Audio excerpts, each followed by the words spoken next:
So let's talk about creating a microhabitat to grow your delicious, nutrient-rich greens in the winter.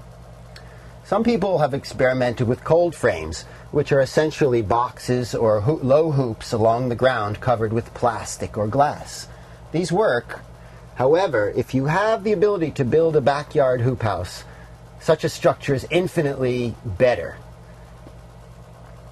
You can see that this double-skinned, insulated hoop house has stayed warm enough all winter long to keep these lovely greens and vegetables alive.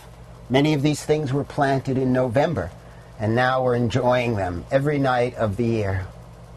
Essentially, the way the hoop house works, the double skin of plastic collects the light and collects the heat and holds onto it, similar to the greenhouse effect, and warms this inside space approximately 15 degrees warmer than the outside temperature. So if it's a cold winter's night, in here the plants are cold, but these greens are all very cold hardy. We're talking about plants that can withstand temperatures into the 20s and below. So you're providing a small microhabitat in order to keep alive some of the most delicious and nutritious food possible.